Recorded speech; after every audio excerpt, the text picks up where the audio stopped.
안녕하세요, 서드컨입니다. 영상 보시기 전에 구독과 좋아요 잊지 마시고요. 요즘 한국과 일본 사이에 갈등이 극한으로 치닫고 있습니다. 또한 여당과 야당 사이에 갈등이 극한으로 치닫고 있습니다.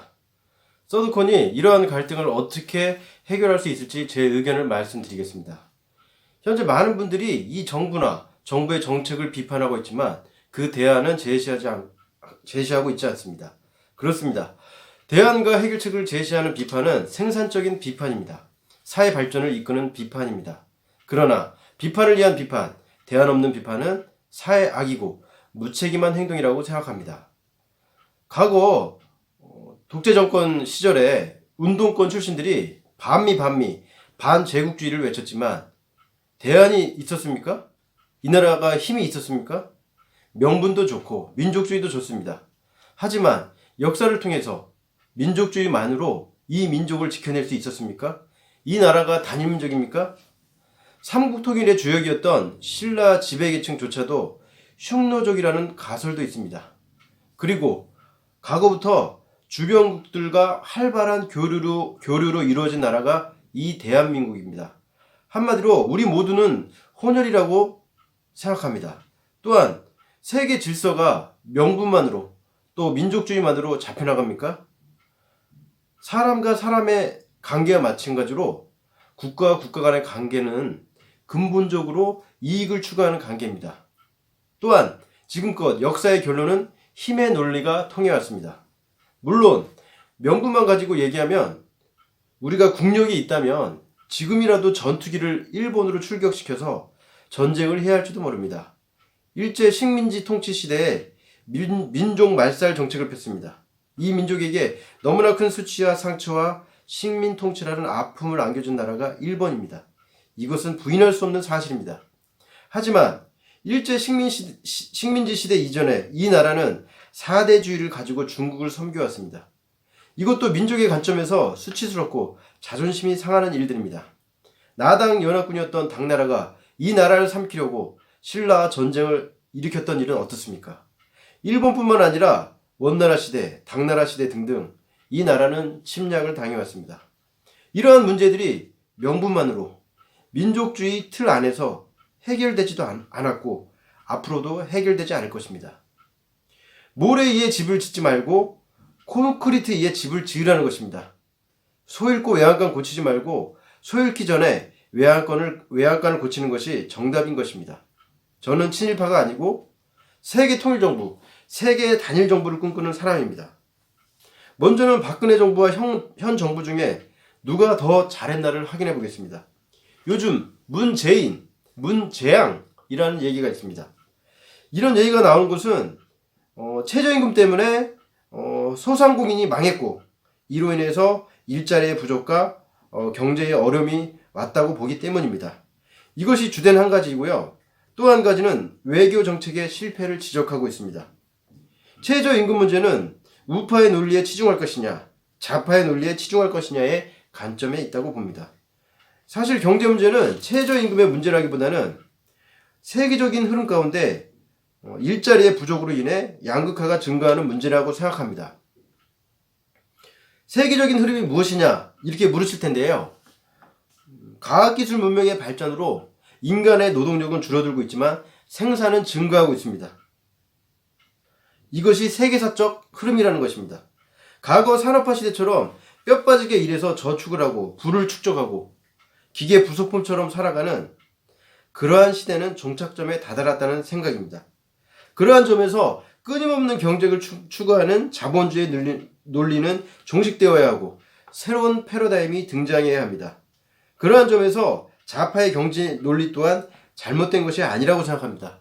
경제 정책은 박근혜 정부나 이 정부나 동등한 점수를 주고 싶습니다. 관점의 차이이고 장단점이 있다라는 얘기입니다. 그러나 외교 정책에 있어서 저는 박근혜 정부의 손을 들어주고 싶습니다.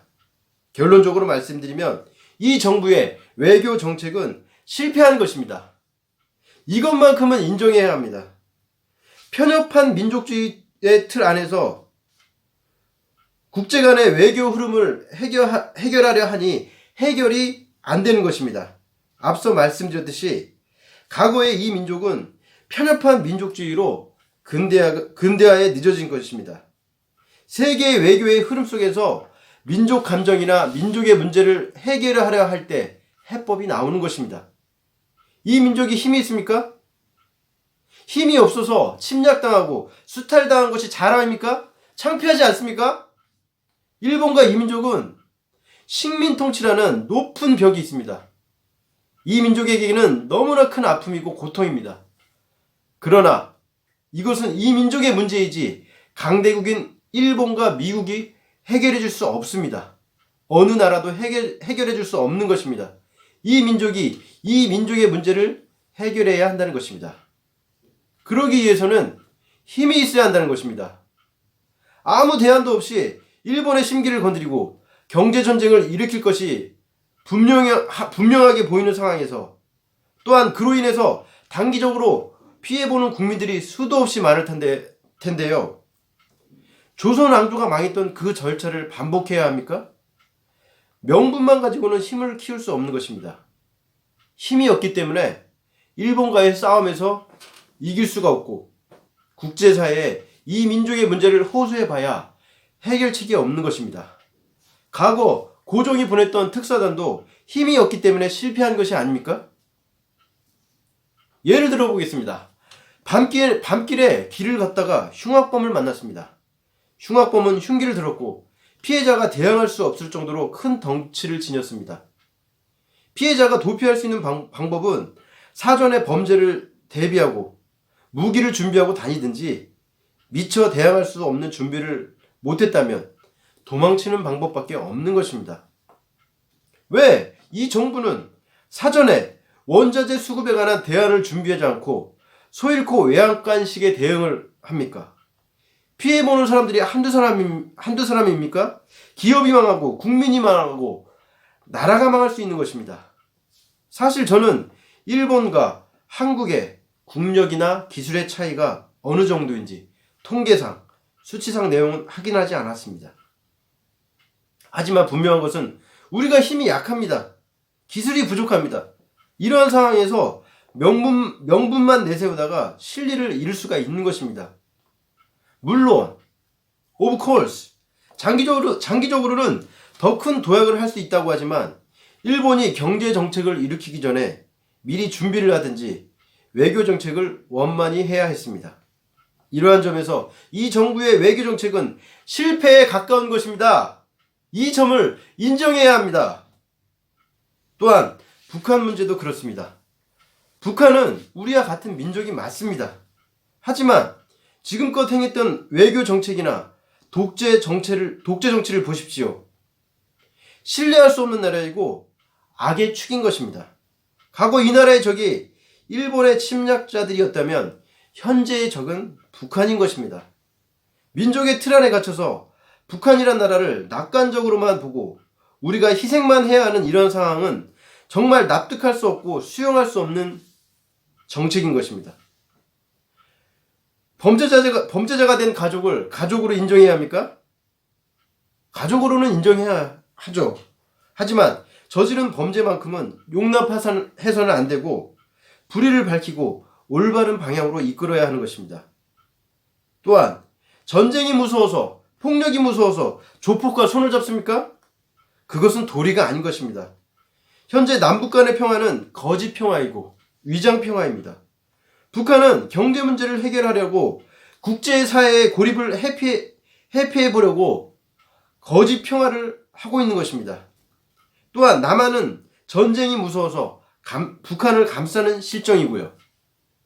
일본에게는 과거의 시시비비를 따지면서 왜 북한에게는 시시비비를 따지지 못하는 것입니까? 또한 일본 식민지 시대 이전에 당나라라든지 원나라라든지 이 나라를 침략해 왔는데 중국에게는 그러한 손해를 보상받을 수 있습니까? 물론 일본과 같이 강압적이거나 수탈하는 양이 많지 않았다고 얘기할 수 있습니다. 그리고 시기적으로 오래됐다고 얘기할 수 있습니다. 이러한 점에서 문재인 정부의 외교 정책은 반복해서 말씀드리지만 실패하는 것입니다.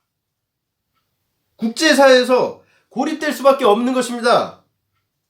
현재 국제사회에서 보다 신뢰를 쌓은 일본과 담을 쌓고 민족의 틀 안에서 세계 모든 나라에서 악의 축이라고 얘기하는 북한과 손을 잡았기 때문입니다. 독재자와 손을 잡고 민족의 대역죄인과 함께 어떻게 웃고 떠들 수 있겠습니까?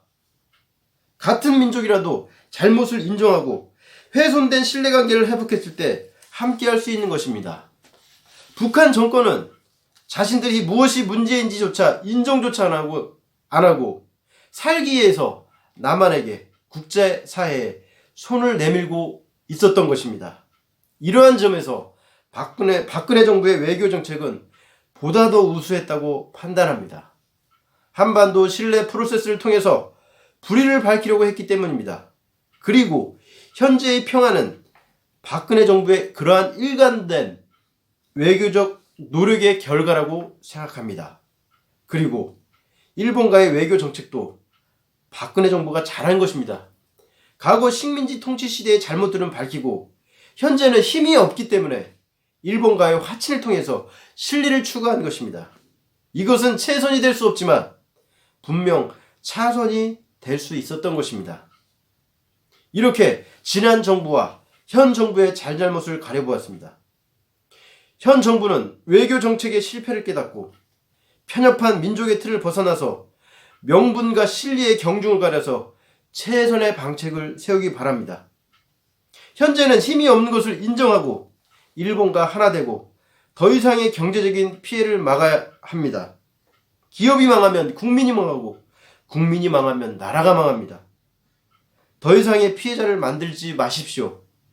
억울하고 속상할지라도 이 나라가 힘을 키우고 부강해져서 일본을 모든 면에서 앞섰을 때 그때 명분을 내세우면 일본 스스로 머리를 조아리고 진정으로 사과와 보상을 진행할 것입니다. 구독과 좋아요 눌러주시면 더 나은 영상 제작을 위해 보탬이 됩니다. 영상 봐주셔서 정말 감사드립니다. 이상입니다.